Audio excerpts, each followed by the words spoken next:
Bonjour tout le monde. Aujourd'hui, on va essayer d'étudier le modèle OSI. Je pense que si vous êtes actuellement dans la technologie de l'information, vous avez certainement entendu les gens parler du modèle OSI. Mais je vais vous dire qu'il y a beaucoup de confusion à travers les explications ou bien les explications que je rencontre à travers l'internet ou bien dans les documentations. Il y a trop de confusion. C'est la raison pour laquelle j'ai pris le temps de venir ici vous expliquer simplement et clairement ce qu'est le modèle OSI. Parce qu'il faut comprendre le modèle OSI pour comprendre le fonctionnement d'un réseau dans sa globalité. Maintenant, le problème qui se trouve ici, là, c'est que pour comprendre le modèle OSI, il faut comprendre comment les équipements réseau se communiquent. Mais le problème en est que pour comprendre aussi la manière dont la communication se fait entre les éléments d'un réseau, il faut connaître le modèle OSI. C'est ça où le bas blesse. C'est ça le dilemma, quoi. Donc, ici, on est confronté dans une situation, on est entre le marteau et l'enclume. Donc, pour mieux vous expliquer ça là, donc j'ai préféré de vous expliquer quelque chose que vous voyez dans la vie quotidienne. Cet exemple que je vais vous montrer ici là, c'est le cas du...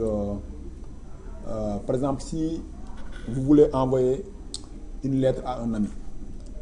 Avec cet exemple, j'ai pris cet exemple ici là. Par exemple, l'exemple que je vais prendre ici là sur cette présentation, c'est le cas de Bob et Sally.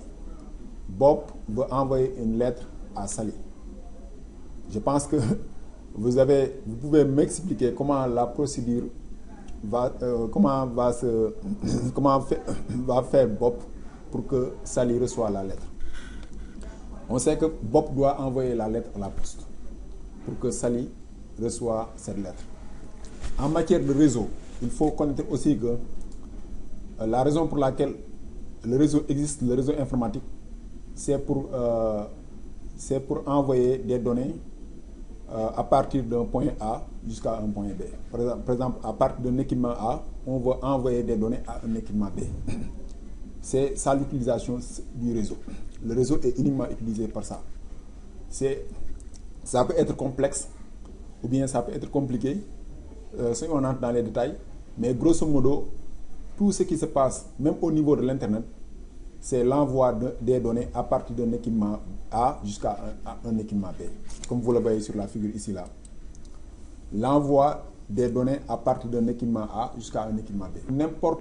N'importe quelle communication que vous faites dans l'Internet, dans un réseau, de manière générale, vous êtes peut-être le point A et l'autre est le point B. Donc, c'est un équipement A qui reçoit ou envoie des données à un équipement B. Donc, grosso modo, c'est ça le réseau. Donc, je vais essayer de vous expliquer dans la vie quotidienne. Par exemple, la même chose se passe, par exemple, du fait que Bob veut envoyer une lettre à Sally. La procédure d'envoi de la lettre peut être comparée à la procédure d'envoi, par exemple, de cette machine qui va envoyer une donnée à la machine B qui se trouve de l'autre côté. Donc, on va essayer d'aller ici, là, de voir qu'est-ce qui va se passer en premier lieu. Bob, pour envoyer la lettre, en premier lieu, la lettre doit être écrite. Ça, vous le savez, la lettre doit être écrite. Si la lettre n'est pas écrite là, Bob ne va pas envoyer la lettre. N'a pas de lettre pour le moment. Bob va écrire la lettre. Il écrit la lettre, il prend la lettre, il met ça dans une enveloppe. Maintenant, une fois que ça est fait, vous voyez Bob, il va à la poste. La poste qui est locale à lui, par exemple, la poste qui est plus près de lui, qui se trouve dans sa localité. Bob, il va là-bas, il met la lettre à la poste. Peut-être il donne ça aux gens qui travaillent à la poste ou bien il met ça à la boîte de poste. Ça ne nous concerne pas. L'essentiel, c'est que Bob, lui, il donne la lettre à la poste de sa localité. Maintenant, cette poste qui se trouve dans la localité de Bob envoie la lettre au niveau du poste central. Parce que ce poste central-là, c'est lui qui récupère toutes les lettres des autres postes locaux. comme vous le voyez sur la figure ici, là. Vous voyez? Maintenant, une fois que c'est arrivé au poste central, le poste central, lui est chargé d'envoyer la lettre à la poste de la localité de Saly. Maintenant, la poste de la localité de Saly, une fois que cette poste-là reçoit la lettre, ils vont donner la lettre à Saly. Maintenant, vous voyez, Saly reçoit la lettre. De la même manière, les équipements réseau, s'ils veulent envoyer des données, suivent cette façon. Ce que je veux dire ici, là, si on vient ici sur l'ordinateur, par exemple, si l'équipement A, là, que vous voyez ici, là, veut envoyer une donnée à l'équipement B, qu'est-ce qu'il fait? En premier lieu, il construit la donnée. Il met la donnée comme le fait que Bob a écrit la lettre. Il met en place, il construit la donnée en premier lieu, suivant la donnée qu'elle va envoyer. Maintenant, une fois que la donnée est en place, il envoie la donnée. La donnée, il envoie ça à un équipement. Comme vous le voyez, cet équipement-là, c'est un commutateur. Il l'envoie, le commutateur, il prend la donnée, il envoie ça au routeur. Le routeur, il prend la donnée, il envoie ça à l'autre commutateur. L'autre commutateur reçoit la donnée et envoie ça à la machine, à l'équipement B. Vous voyez comme que on peut comparer ça, et puis en comprenant le schéma le scénario de Bob et Saly, c'est fini. Si vous comprenez ça là, vous comprenez la manière dont les machines communiquent à travers un réseau. N'importe quel réseau dans le monde. La communication se fait de cette façon. Maintenant, si on rentre dans les détails, ça devient maintenant compliqué. C'est la raison pour laquelle j'ai pris, parce que vous voyez, je prends du temps pour vous expliquer. J'ai vu dans l'internet des gens qui parlent des termes là que si vous êtes un débutant là, vous n'allez rien comprendre. Il y a des termes là, si vous utilisez ça pour un débutant, il ne va rien comprendre de ce qu'est le modèle OSI. Il faut parler de la vie quotidienne. Ça, vous le vivez au jour le jour. Si vous voulez envoyer une lettre, vous allez à la poste. Donne la lettre à la poste. La poste s'occupe de cette lettre pour que le destinataire reçoive cette lettre. Et puis, je vous ai montré la procédure qui va... la lettre va de poste en poste jusqu'à arriver à la destination jusqu'à arriver à sa destination finale. Ouais. Donc, je pense que grosso modo, vous avez compris. Maintenant, vous allez me poser la question, qu'est-ce que ça a à voir avec le modèle OSI? Ça a à voir avec le modèle OSI. Maintenant, pour retourner au modèle OSI. Vous voyez, le modèle OSI, là, c'est une architecture de 7 couches. 7 couches qui essaient de, en quelque séparer les fonctionnalités d'un réseau. Par exemple, on sait que dans un réseau, il y a plusieurs fonctions. Mais le modèle OSI a pris toutes ces fonctions-là et les a séparées en couches. Et ces couches-là sont au nombre de 7. Parce que la raison pour laquelle le modèle OSI a fait ça là, c'est pour mieux simplifier le fonctionnement d'un réseau, pour mieux comprendre, mieux clarifier le fonctionnement d'un réseau. Parce qu'une fois que vous comprenez le modèle OSI, vous allez comprendre le fonctionnement d'un réseau. Et vous allez avoir la possibilité aussi de faire un dépannage s'il y a un problème dans le réseau. C'est ça l'utilité du modèle OSI. Et puis c'est un modèle de référence. Ce n'est pas un modèle de communication, mais c'est un modèle de référence. Il faut mettre ça en tête.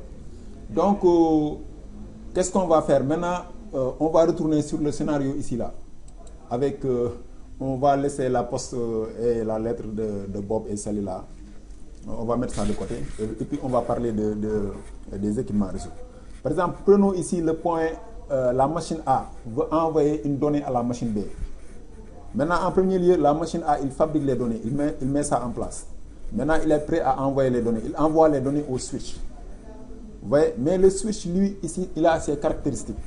Comme je vous ai dit qu'au niveau du modèle OSI, il y a chaque couche, mais chaque couche a ses propres fonctions. Par exemple, il y a des fonctions qui sont associées à la couche 1, couche physique. Couche 2, couche liaison. Et il y a des fonctions qui sont associées à la couche liaison. Il y a des fonctions qui sont associées à la couche réseau. Il y a des fonctions qui sont associées à la couche transport. Il y a des fonctions qui sont associées à la couche session, présentation et application. Vous voyez? Mais moi, qu'est-ce que je vais vous expliquer? Il faut comprendre comment les données sont au niveau de chaque couche. Par exemple, au niveau de la couche physique, comment les données sont traitées. Au niveau de la couche liaison, comment les données sont traitées. Au niveau de la couche réseau, comment les données sont traitées. Au niveau de la couche transport, comment les données sont traitées. Et enfin, au niveau des trois premières couches là, parce que la raison pour laquelle je résume ça là, parce que les trois premières couches là ne sont pas des couches qui sont tellement essentielles pour nous en tant qu'administrateurs de réseau. Ce sont des couches à ne pas négliger, mais il faut vous focaliser aux 4 dernières couches, qu'on appelle les couches inférieures. Donc, pour ne pas tarder, qu'est-ce qu'on va faire là? On va aller rapidement sur Cisco Packet Tracer, parce que j'ai déjà ici là mis le schéma en place.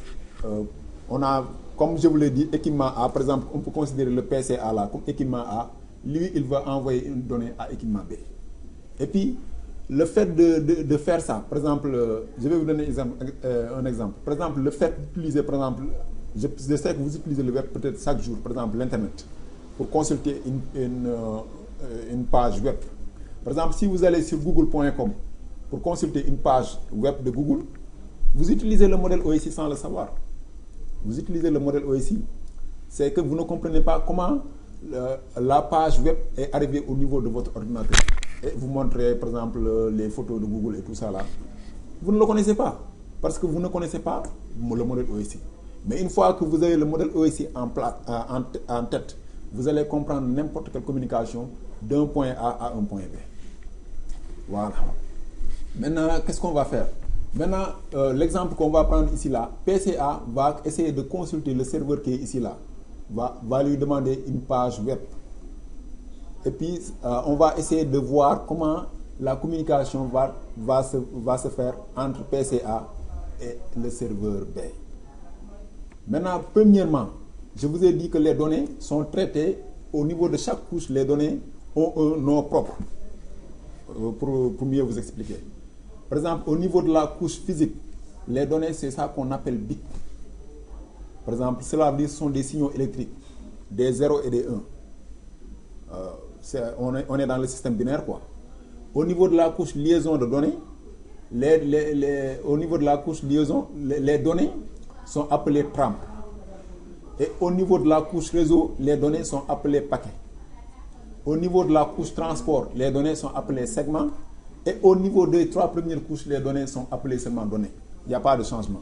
Et puis la raison pour laquelle je vais vous expliquer qu'il n'y a pas de changement, parce qu'au niveau de chaque couche, par exemple au niveau de la couche transport, il y a une en-tête qui est ajoutée au niveau des données. Au niveau de la couche réseau, il y a une en-tête qui est ajoutée au niveau des données. Au niveau de la couche liaison, il y a une en-tête qui est ajoutée au niveau de la couche au niveau des données. C'est ça qu'on appelle encapsulation. Et puis pour faire référence si on retourne au niveau du poste d'office, par exemple, si vous envoyez la lettre au niveau du poste, au niveau de la poste de votre localité, la poste va prendre l'enveloppe là et les mettre, par exemple, dans une boîte qui est beaucoup plus grande. Ça, c'est quelque chose d'encapsulation. C'est le fait de traiter les données, quoi, de traiter l'enveloppe, quoi. Ici, les données sont traitées. Par exemple, comme je vous l'ai dit, au niveau de la couche liaison, les données sont appelées tram. Au niveau de la couche réseau, les données sont appelées paquets. Au niveau de la couche transport, les données sont appelées segments. Au niveau des 3 premières couches, les données sont appelées seulement données, parce qu'il n'y a pas de changement là-bas. Voilà. Donc, grosso modo, qu'est-ce qu'on va faire là? On va essayer, j'ai déjà fait toute la configuration, parce que je ne veux pas entrer dans les détails de la configuration. Pour les gens qui ont compris comment faire la configuration, c'est bon. Si les gens, vous ne comprenez pas, j'ai des vidéos que j'ai fait à propos de la configuration des IP et tout ça là. J'ai fait ça. Mais ce que je vais vous dire là, au niveau de chaque couche là, les gens vous expliquent que tel élément appartient à la couche tel. Par exemple, pour le câblage, les câbles appartiennent à la couche physique, le commutateur appartient à la couche liaison, le routeur appartient à la couche réseau, et pour la couche transport, on ne peut pas dire que tous ces éléments-là, on peut dire même que la machine-là peut appartenir à la couche transport, parce qu'il y a des éléments qu'il traite, il y a des fonctions il y a des fonctionnalités au niveau de la machine qui appartiennent à la couche transport. Voilà. Mais la couche réseau, liaison et physique, Ce sont des couches là qui sont un peu concrètes à comprendre. C'est la vie, c'est quelque chose de concret. Mais si on part de la couche transport jusqu'en haut, c'est un peu abstrait. Il faut un peu imaginer, comme je peux vous l'expliquer. Donc, grosso modo, pour ne pas tarder, je vais essayer de lancer. J'ai déjà construit le site web. Je ne l'ai même pas construit, c'est un serveur qui vient avec un site web qui est très simple. Je vais essayer de cliquer ici là pour que vous puissiez voir. Par exemple, on va ici sur HTTP. Vous voyez, c'est en quelque sorte 3 pages web, mais on va essayer d'aller consulter ça. J'ai déjà fait, je vous ai dit. Maintenant, la machine va communiquer. Maintenant, qu'est-ce qui se passe si la machine PCA veut communiquer avec le serveur B? En premier lieu, comme le cas du post office, la machine A veut consulter le serveur web. Il doit en quelque sorte envoyer une requête pour demander ce serveur. Mais pour envoyer ce requête-là, la machine doit avoir un navigateur. S'il n'y a pas de navigateur, la machine ne peut pas faire cette requête. Voilà. C'est en fait le fait que Bob doit écrire la lettre. Bob, s'il n'a pas de feuille ou bien de bic, il ne peut pas écrire la lettre. Donc on peut dire que le navigateur, c'est la feuille et le bip et les stylos, par exemple. S'il n'y a pas de navigateur au niveau de la machine, voilà, on est donc à la première couche, l'application. Et puis la lettre doit être écrite dans une certaine langue. Langue française, anglaise, peu importe. Donc c'est ça la présentation, la langue, la présentation. Voilà. Donc je pense que grosso modo vous avez compris. Maintenant on va essayer d'aller sur le PC ici là, sur le web browser. C'est ça que je vous ai expliqué, le navigateur. Donc on va mettre l'adresse IP.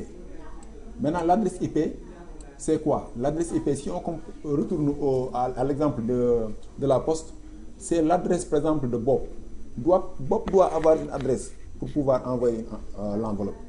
Sally aussi doit avoir une adresse, parce que si Bob ne met pas l'adresse, s'il arrive à la poste va lui dire que moi je ne vais pas prendre l'enveloppe. De même chose, si ici le PCA arrive au niveau du routeur alors qu'il n'a pas d'adresse IP, le routeur va lui dire que bon, toi tu es fou, tu n'as pas d'adresse IP. Il faut retourner à obtenir votre adresse IP. Si tu n'obtiens pas ton adresse IP, moi je ne vais pas parler avec toi. Parce qu'il faut avoir une adresse IP pour que je puisse transmettre vos données. Vous voyez comment les choses là sont comparables avec la vie réelle, mais il faut comprendre ça. Donc, c'est la raison pour laquelle chaque machine a une adresse IP. Parce que c'est ça qui permet à ce Michel-là qui doit envoyer les données de les identifier. Ça, comme si on retourne à la poste aussi, la lettre, l'enveloppe qui est à l'adresse de Bob permet à la poste d'identifier, de localiser Bob s'il y a un problème au niveau de la lettre. Parce que si Bob ne met pas son adresse, la poste ne va pas prendre ça.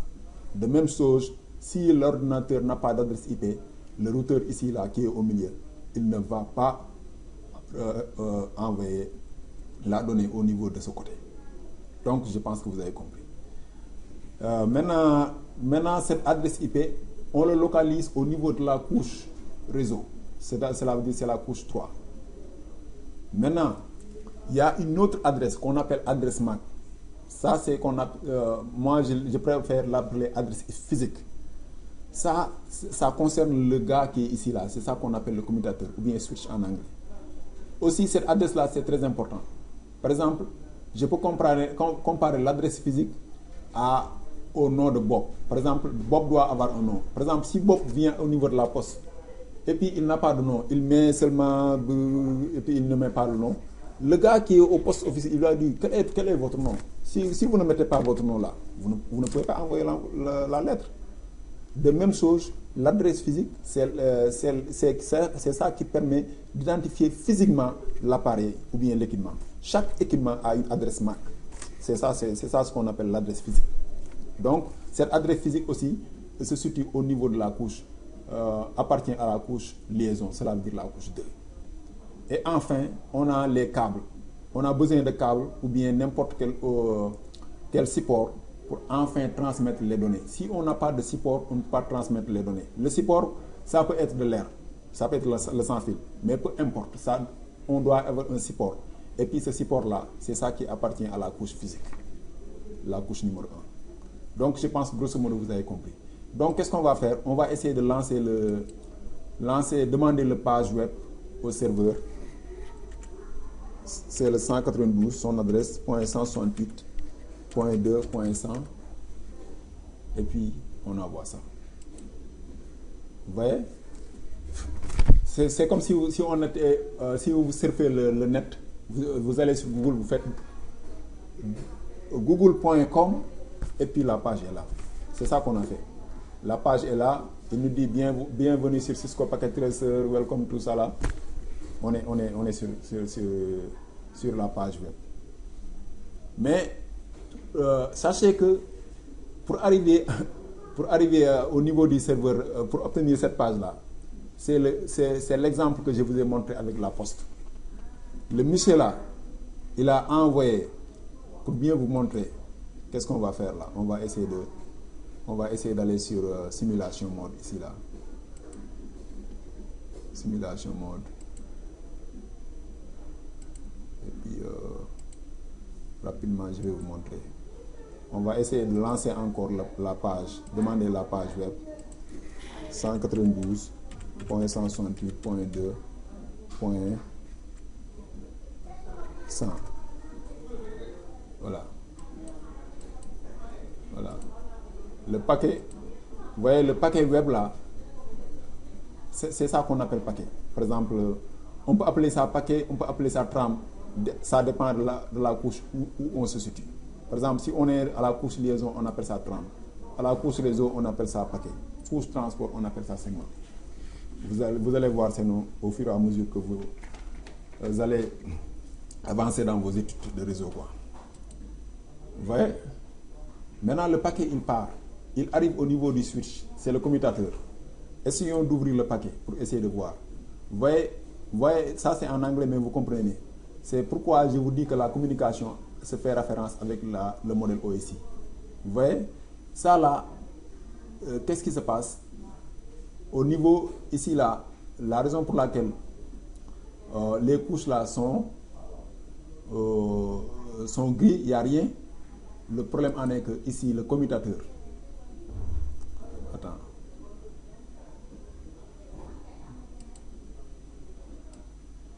Le commutateur, lui, ce qui l'intéresse, c'est seulement l'adresse MAC. L'adresse MAC, c'est ça qui l'intéresse. Maintenant, si on va sur Inbound PDU là, on voit tous les détails. Par exemple, on voit que ça c'est la donnée que la machine a envoyée.